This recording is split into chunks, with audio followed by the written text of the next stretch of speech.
Hello all, this is T.KIRUBA Devi, Assistant Professor, Department of CSE, Dr. MGR Educational and Research Institute.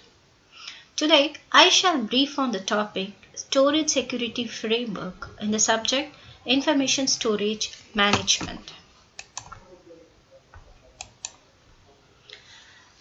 The subtopics to be covered are the definition of storage security, discussion on the elements to build storage security framework, risk trade components. Now, what is storage security? It is an application of security principles and practices to storage and networking technologies in terms of data storage and networking.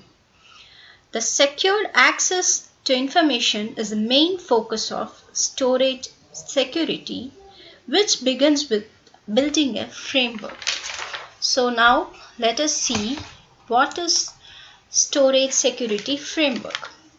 It gives a systematic way of defining security requirements. It incorporates anticipated security attacks and security control measures which is used to protect from the above mentioned attacks. It must ensure certain security measures like confidentiality, integrity, availability, and accountability. Now, the confidentiality is used to provide required secrecy of information, which ensures only authorized users have access to data. Integrity confirms that the info is unaltered. Availability establishes that only authorized users have reliable and timely access to data.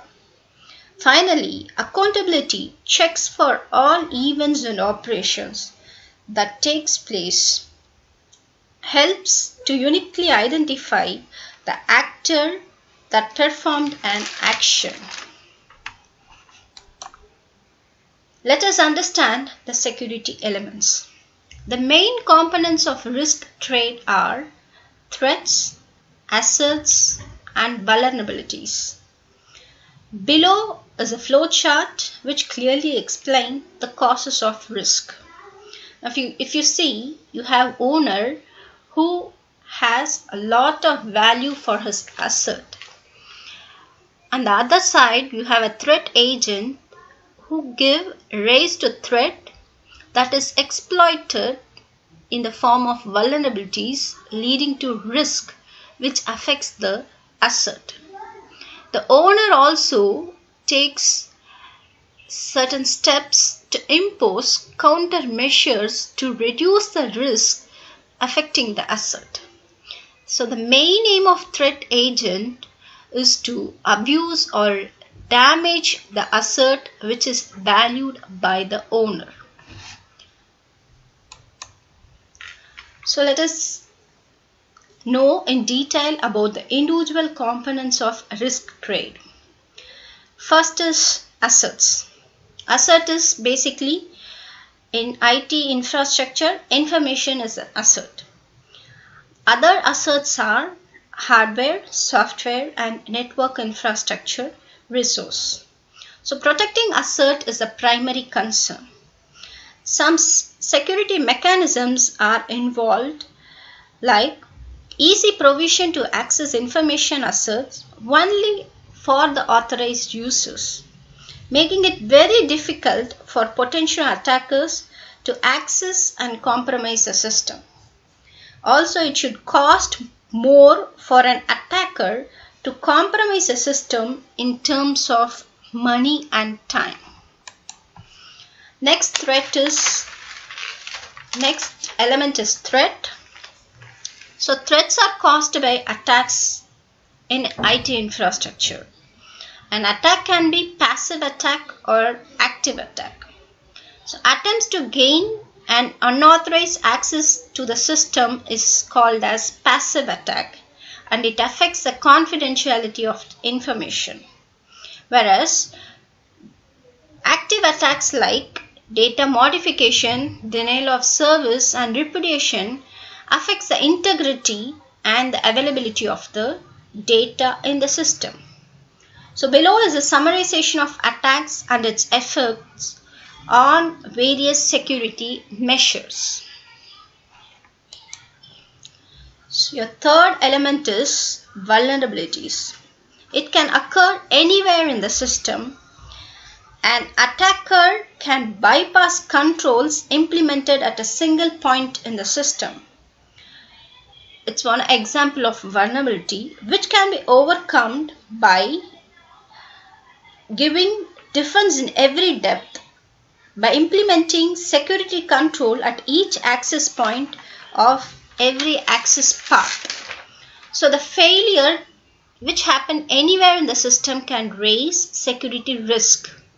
So loss of authentication may threaten confidentiality. Likewise, loss of device leads to unavailability of data in the system. So we need to understand vulnerabilities. Understanding vulnerabilities include certain terminologies. We need to understand what is attack surface, attack vector, and work factor. Now what is attack surface? Any attacker can use certain access point or interfaces to launch an attack, which is called as attack surface. A path or means by which an attacker can gain access to a system is referred as attack vector.